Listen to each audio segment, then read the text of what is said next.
Year 5, Miss Usher back again, ready for lesson 4 of this week. Today we are learning to explore emotions using poetic techniques. So we're trying to sort of put together everything that we've learned so far this week, ready to write your poem tomorrow, all right? So we're going to have a look at a video of Inside Out again. Now it's not just going to be joy this time, we're going to have sadness there too, all right? So I want you to think about how we can tell Joy is joyful and how we could describe her character, okay? Because you're going to do a mind map afterwards, telling us how you know she is joyful, showing us how she shows us and how not she doesn't tell us, okay? We're going to watch the video first. So I'm going to put it up on here. Hopefully it's loud enough. If not, then you can click on the link and you can watch it yourself, okay? It's just that I wanted them to be home. Oh. Sadness, you nearly touched a core memory. And when you touch them, we can't change them back. Oh, I know, I'm sorry. Something's wrong with me. It's like I'm having a breakdown. You're not having a breakdown. It's stress. I keep making mistakes like that.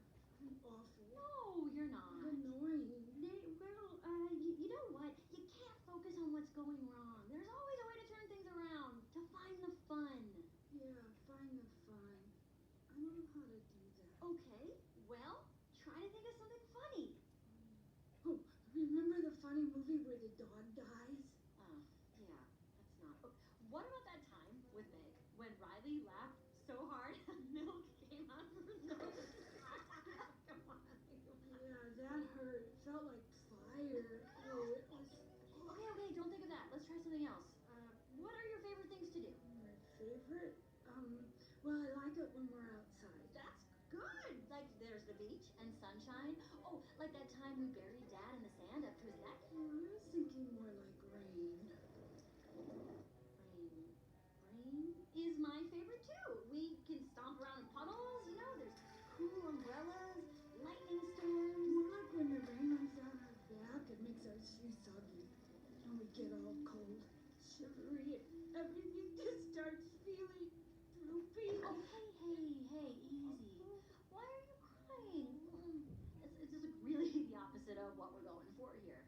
Crying helps me slow down and obsess over the weight of life's problems. You know what? Let's think about something else. How about we read some mind manuals, huh? Sounds fun. I've read most of them. Well, have you read this one? This seems interesting. Long-term memory retrieval, volume 47. No. Ooh, a real page turner. Long-term memory data selection via channel subgrouping. See, fun already. Oh, you lucky dog. You're reading these cool things. I gotta go work. Life is so unfair.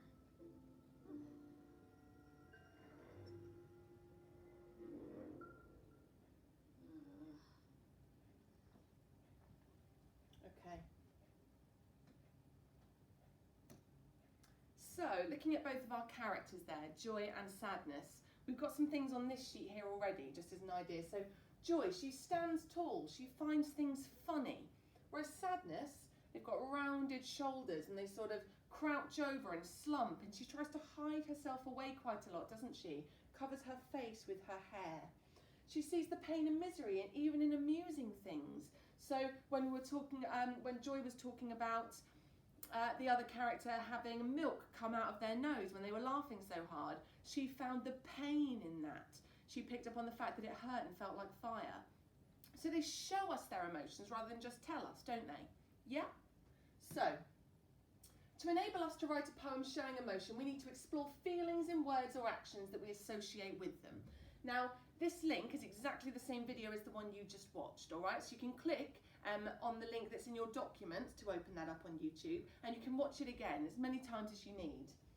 So in there, we meet the characters of Joy and Sadness. When you watch again, think about how they look, how they act, and how they sound, all right? So go ahead, have another look at that. I'm going to move on to the next page. You can pause the video as and when you need to. So your task. You have been given in your documents a sheet just like this one. So we're looking at Joy, we're not looking at Sadness today, all right? So we've got two things here already. She laughs and she smiles. She stands tall, she's got good posture. So for me, if I was going to add to that, I'd be thinking, now I think her voice twinkles. She's got a twinkly voice. There's something sparkly about her voice in the way that she talks. So I would write that down. Her voice sparkles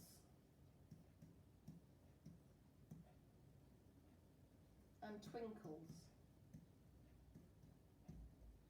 I'd also say that she has sort of a glow that comes from her, doesn't she? Like a really bright glow that surrounds her body, which makes me think of happiness. It makes me think of brightness.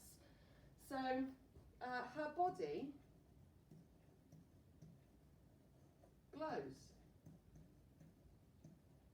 That'd be something else that I'd write down. Now what we would like you to do is add these thoughts to your description of Joy. She seems to be excited about everything. And remember, we're showing, not telling. And that's what Pixar does. They show us in the way that the characters act. All right? So we'd love for you to do that as your first task, okay? Pause the video again as you need to. Fill that one in. Come back when you're ready to move on. Now, we've already thought about words and actions to show joy and happiness. We've already written a list of things, so objects, foods, activities, events that make us excited. Tomorrow, you will write a poem based on the emotion excitement. All right, that's going to be your task. We're focusing on that emotion specifically. So your next task is, you've been given a poem that's been written by Mrs. Barton.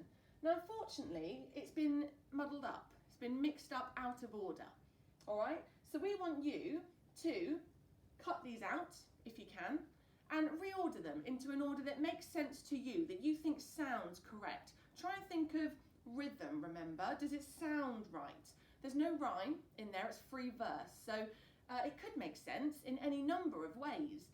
But try and think about the rhythm specifically, okay? Does it feel right when you read it all through? Or is there something that sort of sticks out as not being quite right? In which case, change them around again, move them, okay? That's your task. Now on the next page, there's going to be the answer sheet. It doesn't matter if you got it right or if you got it incorrect. It doesn't matter at all. But just check and see, just out of interest, whether you did it the same way as Mrs. Barton did. Now I'm going to skip past that next page so that you can look at that when you're ready, okay? Now, I'm going to have to skip a couple, I think. What we'd like you to do, though, is have a look on there. There's examples of metaphor and show not tell and simile. So see if you can find those. And actually, those answers are also on the sheet as well, on that previous flip chart page. Okay, so have a look for those. And the last thing that we'd like you to do today is, there's a balloon in your documents, just an empty one, all right? And we'd like you to think about, what is excitement for you? Because that's really going to help you tomorrow when you're trying to write about excitement, the emotion, if you've got things that you can think about that make you feel excited. So examples that we've got here. Creeping down the stairs on Christmas morning, knowing that there's going to be maybe some presents there for you, or that you're going to have the best day. The smell of a roast dinner cooking after a long Sunday walk. That's excitement to me. Love that. Laughter, glitter, sparkles. It can be absolutely anything. It might be puppies. Whatever makes you excited, jot it down in your balloon so that you can use that as a reminder tomorrow to write your poem, helping you think about what excites you. Okay? And that's everything that you need to do today. So, make your way through those tasks. And then tomorrow we'll be back and we're going to actually write our poem. All right? Brilliant stuff. Okay, thanks guys. Take care. I'll see you tomorrow. Thanks. Bye.